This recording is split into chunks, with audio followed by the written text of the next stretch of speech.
What is up, guys? Welcome back to another video. It's 7 in the morning. We have to get all these cars out because we're going to be working on Junior's E46 Vert.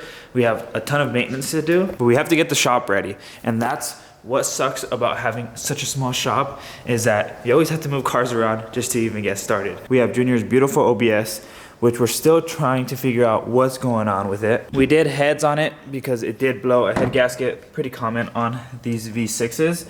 And we put a new AC compressor, new pulleys. We just redid the whole shebang. And when we went to put on a new serpentine belt, it just started tearing it apart. So we gotta figure out what's going on. Obviously, one of the pulleys is either seizing up or not installed correctly. So we still gotta figure out this thing. And then we have the E30 drift car, which looks beautiful. We're finally able to park it inside because my right-hand drive E30 probably isn't going to be touched for another month. We figured push it inside, push it to the wall, so we don't have to push my car out every single time we have to work on something, because we can at least drive these cars. And it still feels roomy in here because E30s are so small. Junior's on his way, so let me start moving all these cars out and get ready for a long day.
Saturday, well, kind of cloudy, a little bit sunny. Morning at Static Garage.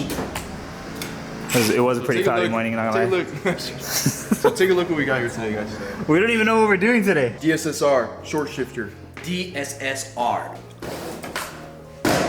So today we're gonna be working on the Vert, and we got a couple goodies. I wanna say they're maintenance slash mods. First, we're going with the short shifter, OEM. This is the E60 M5 short shifter.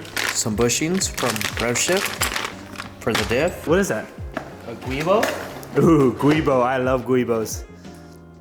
This is from Turner Motorsports? It's from, yeah, but I got a whole kit from ECS. It's like a whole rebuild kit with like bushings and like a bunch of new hardware. The main thing I feel like is gonna make the biggest difference aside from the RevShift dip bushings is gonna be this Garagistic, which we already installed on the E30. This Garagistic DSSR is going to feel really nice, especially because it's not a chassis mount. We also have Condor Speed Shop shifter boot and e-brake boot, both in suede. So similar to a ZHP style, but I think these are a little darker. This is honestly my favorite shift knob of all time. I run it already in my E46, and then I also run it on my E30. Well, I'm gonna be running it on my E30 as well. OEM, boys. Such a nice shift knob, bro, and it's weighted. That shift knob has never been updated all the way up to the new G80s. When we get new pre-deliveries at my work, obviously it's 6-speed, so you know the little number plate is updated, but we have a ton of mods. If you guys watched the E30 video when we installed RevShift bushings on it, they were green. Green is in the middle when it comes to the hardness and how much NVH it produces. These are the softest. I recommend black ones for anything daily related. It's honestly such a big difference compared to rubber as it is, but these black ones will make a huge difference. Green is right in the middle. The E30 doesn't feel as harsh, but I wouldn't recommend it to drive it every day. It does get annoying. And then black, green, and what else? Black, green, and I think purple or white? I think it's purple. I feel like once you go purple, you might as well just go solid. The main difference when it comes to E46 convertibles is all the bracing that it has. So you have to remove this bottom rear support.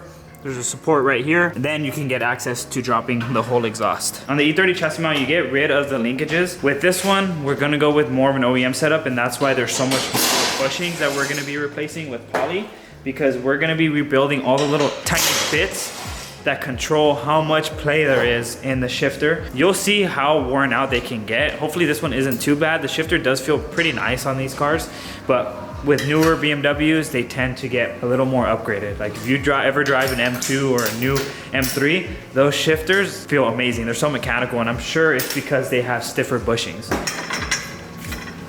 We had an issue with my drive shaft where we tried to separate the rear, and the CV joint that's built into the drive shaft separated. I had to buy a new one, and luckily a BMW store here had it. We just had to drive like 45 minutes, and it was pretty expensive. So we know how to take it off now the proper way, or at least a better way that doesn't separate. But we'll show you guys what we're talking about.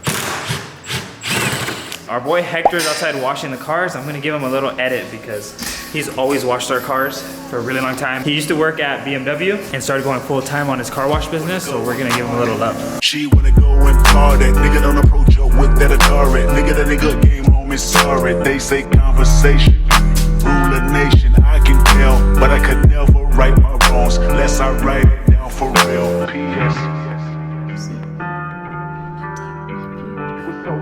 This life, but goddamn, you got adjusted. I mean, I write poems in these songs dedicated to the fun sex. Cleaned up well. Especially the, like, you know, Thank you. brake dust? Thank you. The brake dust, huh? Yeah. Dude, BMW brake dust, Oh, it's the worst. everywhere, bro. Oh, I know. You wash a lot of cars. Which one's the worst when it comes to brake dust? Honestly, BMWs. yeah? BMWs all the time. The pads are just softer. I washed a X6, ash the brake dust on that. Oh yeah, it's crazy. All the new Worst. BMWs. All the Yeah. new- yeah. Especially the M's. Oh yeah, definitely. What pads are you getting for your big brakes? I hope you're ready. Supposedly the pad said they're lower dust. Lower put dust. out If they're than the aftermarket, OEM. Yeah. then yeah, they should be fine. Those things are so dirty. Whenever you guys remove a drive shaft, you definitely want to mark it. So you mark the center support where that bracket is in place, and then you can mark where you're gonna be putting back whatever this thing is, bro. This monstrosity. He's talking about I'm so glad they stopped doing it. this Kappa joint, homie. Definitely mark this center.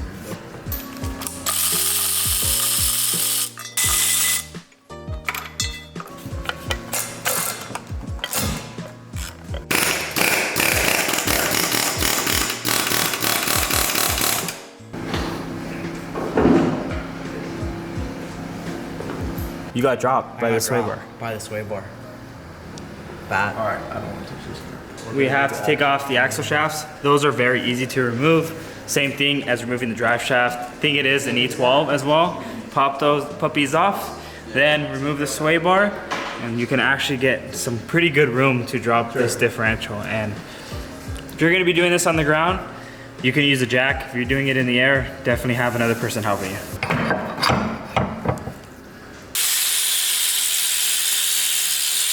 Some Chick-fil-A because these fucking ants ate all my Starbucks. Bro, look, the shirt. There's a front subframe bracket that you have to remove. It covers the front subframe bushings. Drops a little bit, but it'll hold on. Here's a good time to inspect your subframe mounts. Make sure they're not cracked. I haven't seen much Verts crack on their subframes, but early model E46s and late model are both susceptible. If you have a sedan, wagon, and coupe, I would definitely keep an eye on it if it's lowered, modified. If it's a convertible, there's so much reinforcement back there, it's very unlikely. I have yet to see one. If any of you guys have experienced it, comment down below. I think upgrading your subframe bushings will help prevent that as well, but those aren't bad on this car. We're just gonna be focusing on the diff and keeping that diff solid. I actually don't know. The whole sway bar. So we're gonna put the sway bar links, and then it's a pain in the ass to go inside this bushing. So we're over here trying to pry it, and this side just swung out and just boom, side of my face.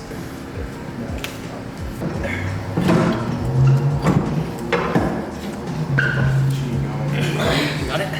Yeah. You can see it's starting to tear right here, and then a little bit on the bottom. The other side isn't as bad, but you're starting to see the tear on the bottom and top. The front bushings look fine, which typically they are. There's two mounts up there. The rear is what typically takes all of the load, which is why you have a big one. On the M3 rear subframes, there's two rear mounting points. So a lot of people tend to do the M3 rear subframe and M3 rear diff, especially if you're gonna try to push more power. We struggled on Danny's car for like 12 hours. And you had COVID. Honestly, yeah. Yeah, and we came out with the. And it was like one of the hottest days of the summer. We're just gonna drill out the bushing, and then once the bushing's out, the sleeve around the bushing, we're just gonna hammer it out with a chisel or something. Air hammer, baby. Hammer, brother. You already know.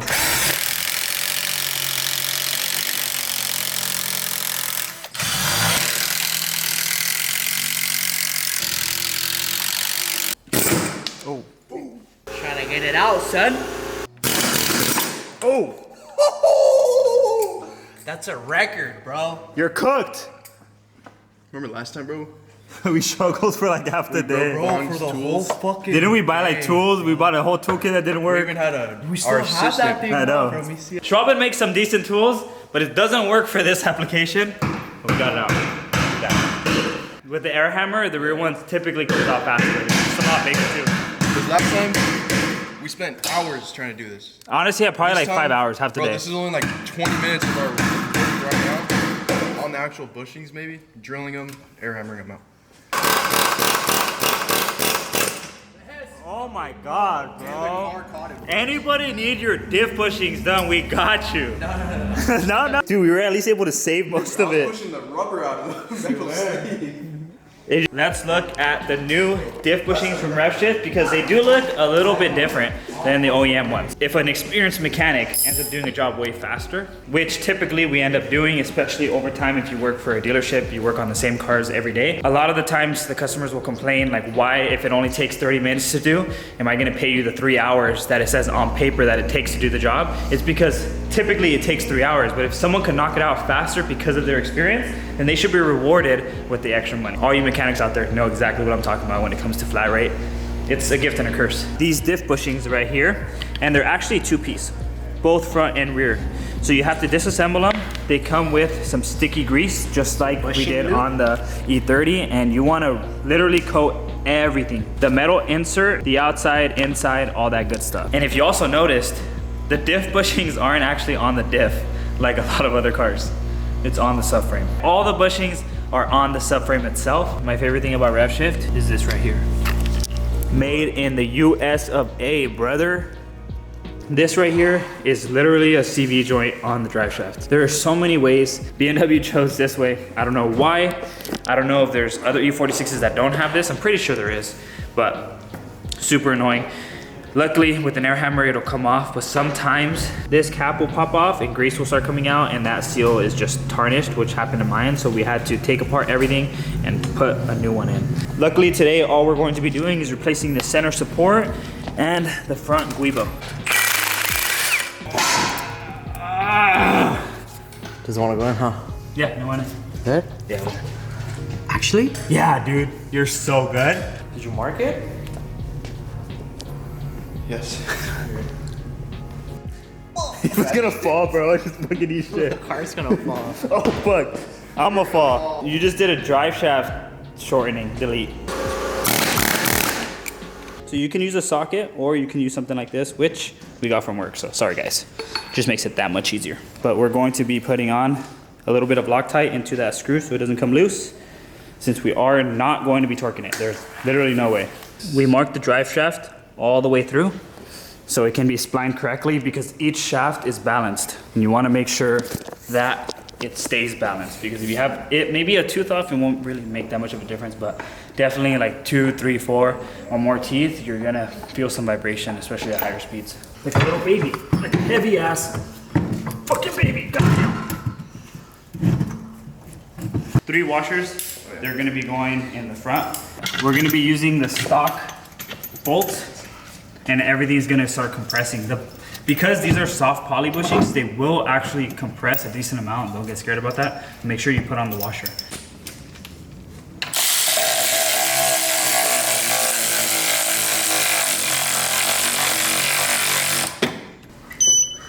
Did it? Woo!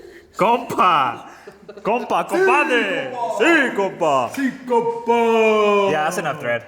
Is it supposed to butterfly like that in though? Yeah, that's how mine was. That's what I'm saying, it compresses. The rear torque spec is 174, 70, how much was it? 174 newton. Yeah, 174 newton meters. The front is 95 newton meters. Quick math. There's 2 nuts though, which is perfect for Nick. Now that the differential is done and put back together, we're going to be doing the short shifter setup. So we have to take everything apart from up top and make sure nothing gets stuck when we try to pull it out. It's not terrible, but definitely going to feel a lot better with the aftermarket one. Yeah, I think it just slides out. Yeah, there you go. Definitely have to lower the trans a bit. Dude, something's holding it up still. Junior! Dude! Oh shit. So now that we have the whole shit linkage all out, we have to... We're also going to be replacing the selector joint. Even though it's most likely not worn, it comes as part of the rebuild kit. The only struggle with that is you have to knock the pin through and take off the circlip. The circlip's the hardest part, but this one is already on, so as soon as you put that pin back in, you can just pop the circlip. It is super squishy, so we're gonna be getting rid of that with some new poly ones. And there's two-piece, just like the rear ones. OEM carry bushing is garbage. How's it feel? No way! Oh, now I feel it different. What you guys do? Oh, we had to tighten the bolts down. Oh, but it actually feels good? No, it feels way different now. Look. But it does feel better. Let's say more solid. And then once it's in gear, like it's not really that much play like before. Yeah, it's not gonna be like a chassis mount where it's super stiff. Yeah, that's pretty solid. That does actually feel like the M cars. That's crazy. This is an M car, bro. What are you talking about?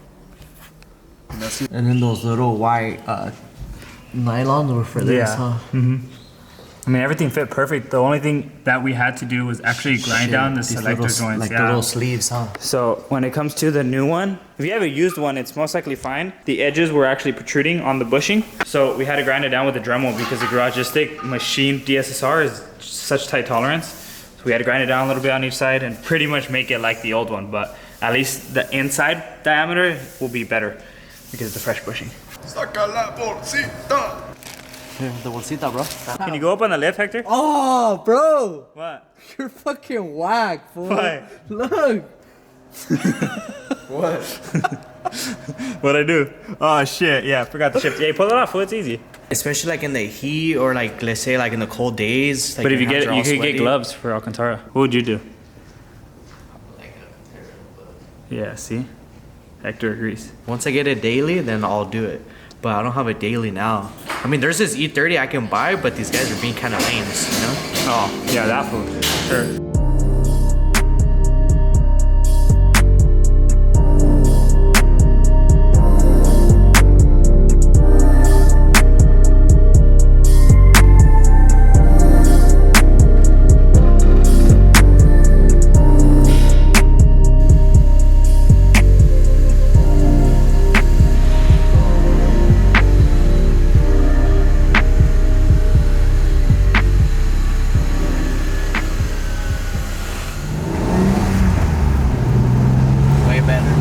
You could if you have a worn diff bushing, you could immediately tell the difference. Even like the shifter, like with the OEM shifter, I felt like it was always hard to like put it in gear. Like I struggled. Like right now, they just go in nice and like nothing, like butter.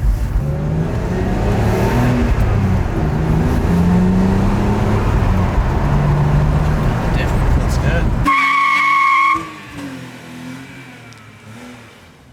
That thing is too clean to be messing with it, honestly. Doing burnouts, donuts, unless we were like really skilled at that point, it's not worth it. This was doing donuts right now. That's how solid it is on an open diff. So, wow. The bushings made it LSD. Bushings made it welded.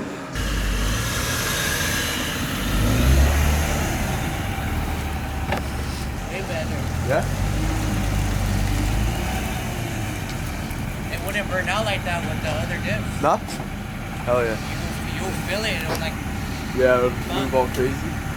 The main things are done now to the car. What else is next? Really, just minor shit, huh? minor stuff. Probably like an intake. Maybe do like a steering wheel, carbon fiber lip, CHP rear bumper.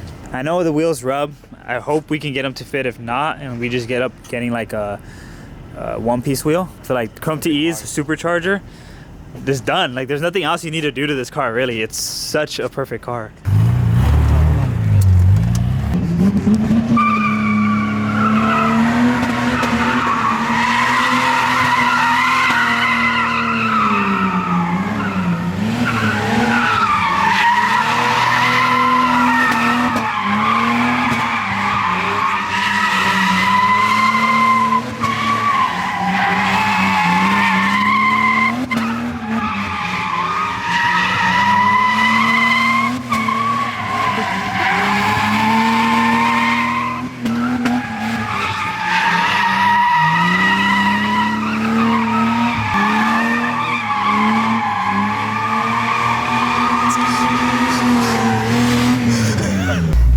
so much wider there, bro. Yeah, it Like, is. we were doing figure eights in such a smaller spot. Yeah. I feel like that's, like, obviously we were able to do them, but just more difficult. Trying to get tighter. With this one, we can get wider with it. It's always a long trip to Mexico. It takes too long, bro. Like 6 hours. Yeah. Every day. Bro, that you got down, dude. Because we have way more space there. Bro, we had like rubber going in our eyes and shit. I'm like, oh. You kept going, bro. Like, this was not He was gonna like, stop. do it again. I'm like, oh, I can't even see, bro. I was like, Bro, hit it again, hit it again. I want to see that on the clip, bro. 20 minutes later. No way, you blew the motor. Getting that shit, huh? I showed that. And we kept dying now. I didn't want to go back on.